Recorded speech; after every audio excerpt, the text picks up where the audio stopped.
On November 15, or exactly a month ago, when the SOUN stock was selling at $6.50 per share, I made a video about me buying SOUN stock.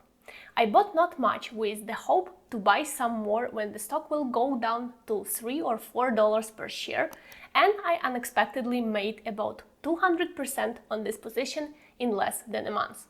I realized that right now will be the perfect time to take another look at this stock and to answer the question, what the heck am I supposed to do now? Should I sell what I already have, or should I buy more? Or maybe I will have an opportunity to buy more in the near future when the stock price will go down. I remind you that when I did my previous research, I really liked this company and I wanted to go long on this position, but the valuation back then was a little too high for me, so I decided to buy a very small amount and to see what will happen with this position. Hey there and welcome to the Market Monkeys channel, it's Julia here, and today we will break down one of the hottest but still not so well-known companies in the AI space, SoundHound AI. SOUN stock returned about 540% year to date, 185% in the last 6 months, 85% in a month, and about 30% in the past 5 days. This stock was among winners of the stock market for several days in a row, which isn't a small deal.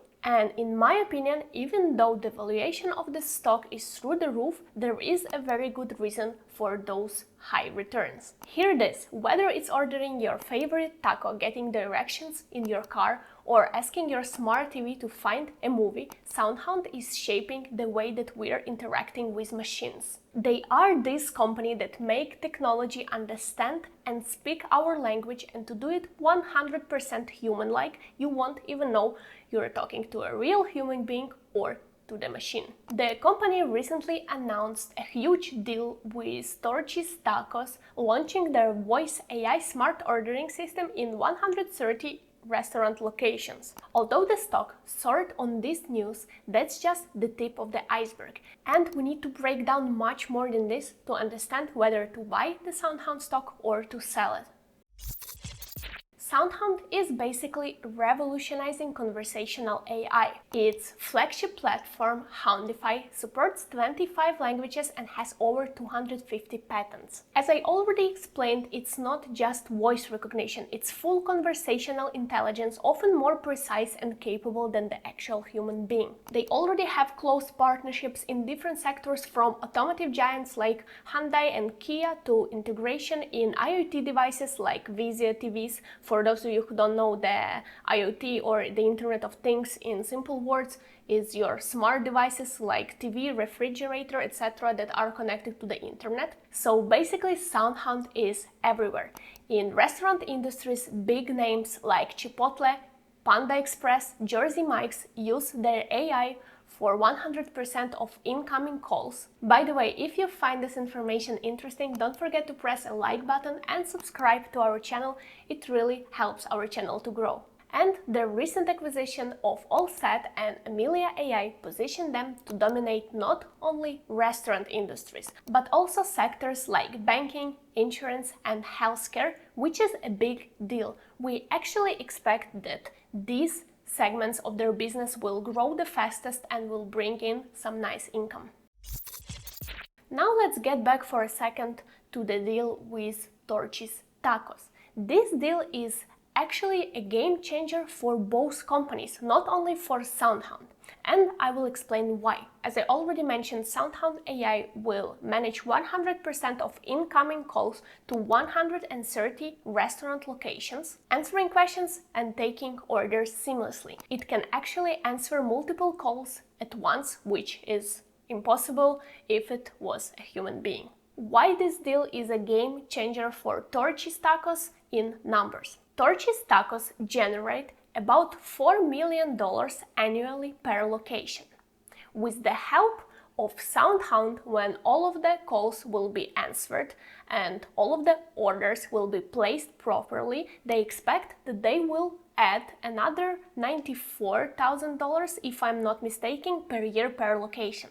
Multiply this by the number of locations and the impact is massive. I remind you, we're talking 130 restaurants. SoundHound likely charges a subscription fee of $6,000 per year per location, which gives them approximately $780,000 annually. So here are a few important points that we can get out of this information. First of all, SOUN has definitely a space to raise prices. If they make an additional $94,000 per location annually and charge only $6,000, we can see that there is a space to negotiate the pricing. Next, they're being paid subscription-based, and this is a great, amazing way to make money, and this is actually one of the most important reasons for me why I actually decided to invest in this company, and I will talk more in detail about these subscriptions in a few minutes. Next, with their tech deployed in over 10,000 restaurant locations, the scalability is undeniable. And it's important because for similar companies, there is always a fear that they won't succeed in terms of scalability, that they won't be able to successfully manage their product when it will be sold to many locations and different sectors. And the last point is SoundHound will save a lot of money for any businesses that hire people to answer anything, whether it's restaurants or call centers in any industries, so we can only imagine how many potential clients this company might have. And the answer is almost infinite quantity if we take into account that this AI can already speak 25 languages. From the macro perspective, they seem to have a great potential as well. The voice recognition market is booming.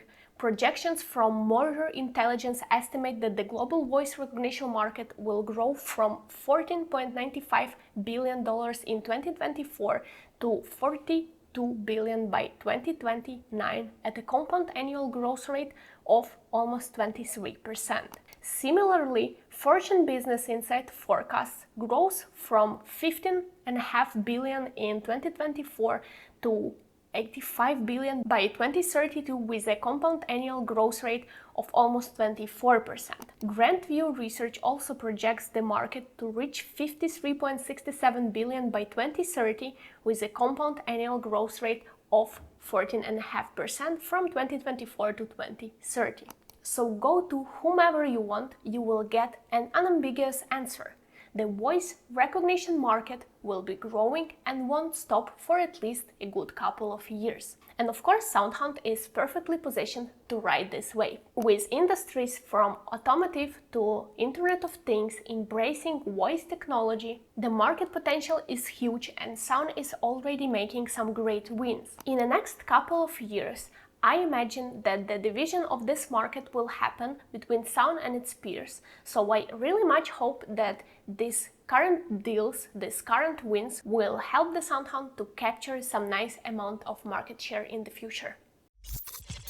Now, one of the most important points of our analysis is, of course, the numbers. SoundHound's revenue jumped from $7.7 million in 2019 to $67.3 million in the trailing 12 months. It's about a 9 times increase. Gross profit has soared to $14.8 million with gross margin steadily improving. As we see in 2019, gross profit was only $3.2 million. What is concerning is the fact that operating losses widened to $93.3 million and R&D spending remained high at almost $63 million. Now will be very important information for all of the investors, so listen carefully. The company heavily relies on equity funding, which means that instead of bringing foreign capital, like taking a loan for example, they prefer to rely on their own equity by releasing more shares. This of course has diluted shareholder value, with shares outstanding skyrocketing from 11.8 million in 2019 to an insane 306.8 million in 2023. The bright side of this is the debt has decreased significantly. In September 2023, their debt-to-equity ratio was over 320%. Today, it's just 13.4%, with long-term debt below $40 million and cash reserves exceeding $135 million. But of course, there is not so bright side to it. And a small company that wants to grow, that is spending more money for R&D and is widening its operating losses needs to bring this capital from somewhere. And there is a huge risk that the management of the company will decide that investors, that you and me, will cover the costs of this growth, and they will release more shares of the company, sending the stock price down. This is actually the reason why I less like investing in small unprofitable businesses, because today you make a valuation and you expect for X to happen, and tomorrow the management of the company goes up and says, we need money, we're releasing more shares, and all of your assumptions and all of your plans are going to garbage and you cannot do anything with it. Before we move to valuation, I promised you a couple of words about subscriptions and why I pay so much attention to this. Subscriptions have become a basis of SoundHound's revenue model. With a growing base of recurring income, they're moving beyond one-time licensing deals and are adding subscription revenue, which they describe as the second pillar in their business. For context, their initial business model was embedding its voice AI technology into customer service and interaction platforms across industries like restaurants and automotive. With the subscription model, SoundHound's clients pay regular fees for access to its voice AI services, which creates a stable and predictable income. Imagine when you're selling a product and not a subscription, you can close some amazing and some huge deal like Torchy tacos, for example, and in this quarter you will show amazing results in the quarter of the sale itself. After this, you are having another huge, nice deal for the next quarter, and you are sure that this deal will happen. So, as a management, you are stepping up and you are making an according guidance. You are stepping up and saying we will make X profits in the next quarter from our deals. Everything is written down, you made a promise. Then something suddenly happens and this deal gets delayed from the next quarter to the quarter after that. So basically you haven't lost that much. You have lost only a couple of months from the initial time of the deal to the actual timing of the closure. But you have a huge problem. The market was expecting X revenue right now, and you did not deliver. Even if you wouldn't guide for the huge sales, but in the next few quarters you will not be able to get to the same revenues as you did when you closed that huge, amazing deal, investors like you and me and analysts will go to the internet and will say that the company cannot deliver. The company is not growing, the company cannot even stay on the same level, so this company is unpredictable and we all should exit this stock. And as a result, as you can imagine, the stock price flies down, and of course the management of the company wouldn't want this because they want to release more shares and to gain capital from you and me. But it's basically the game that all of the companies are playing. It's not only SoundHound's place. So as you realized, basically this subscription model is great also for investors and also for management, because thanks to the subscriptions, they will have this nice stable income from month to month, from quarter to quarter. For the management of the company, it will be much easier to predict what will happen. It will be much easier to guide for the more realistic numbers, and we as investors will benefit because the stock will be more stable. In third quarter alone, the subscription acquisitions contributed $18.5 million in revenue, which mark a substantial shift in the company's growth strategies, and I even found somewhere this nice graph. And we finally got to the valuation of the company and what to do with their stocks. And unfortunately, SoundHound's valuation is sky high. SoundHound's forward price to sales ratio is over 60, giving a share price of about $13 per share when I'm filming this video on Thursday before the market opens. While high growth tech stocks often carry premium valuations, this is far above the sector median of 3.32. People, that's almost 1,800% more than the sector's median, and I must say it's probably the most overvalued, unprofitable company that I ever invested in. Funny fact, back then when I decided to buy very small amount because the company was overvalued for me, the forward price to sales ratio was about 30 and the stock price was 6.5. So if it was overvalued for me back then, what to say about right now when the forward price to sales ratio is 60? This is simply insane. By the way, currently 24.5% of SoundHound shares are being shorted. It is up 2.5% since my previous video, and from one point of view it shows the skepticism of the market regarding SOUN. And as I always say in my videos, I think this is very important. I believe that moods of investors can often drive the stock price even more than any other financial metrics. So, by the fact that almost 25% of shares of the company are being shorted, we can realize that probably people won't hype this company as much as they're hyping Palantir, for example. Palantir has about 4% of their shares shorted and not almost 25, like in SoundHound's case. But from the other point of view, it leaves some investors hoping for a short squeeze, and in my opinion, there is a chance that the squeeze will happen. They have a big short percentage of float. Their market cap is pretty big, about 4 billion, but it's not huge. The stock is being hyped lately, so there is a chance for a squeeze if the hype will continue. From the other point of view, this week we actually saw the pullback for the majority of the stocks, so the hype is not guaranteed. Now let's talk about the stock of the company. So with the high valuation multiples and ongoing dilution risks, I believe investors should carefully consider the potential rewards against the risks. Personally, I'd say that SoundHound is overvalued at this point and I wouldn't buy more shares. In fact, I am actually seriously considering selling that small position that I already own.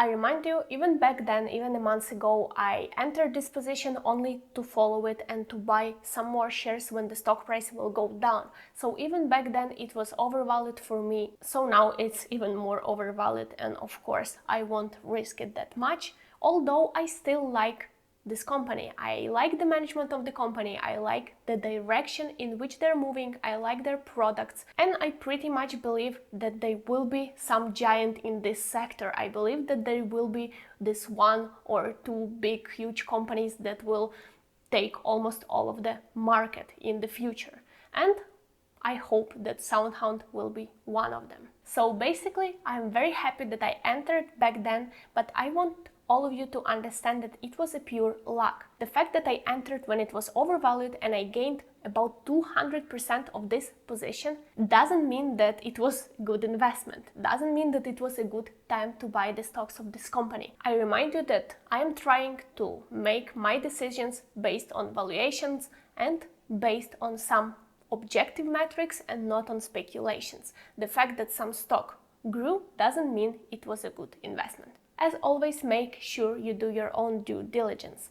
My job is to provide insightful information, to share my thoughts, and maybe to help you to see your investments from the more critical perspective. Let me know what is your opinion in the comments. It's actually very helpful. It helps me not to miss any important information, and it actually helps me to see my investments from the different perspective. If you find this information interesting, you can support us by pressing a like button, subscribing to our channel, joining the membership on our channel, donating by pressing super thanks button. Hope to see you on our channel next time. Happy investing!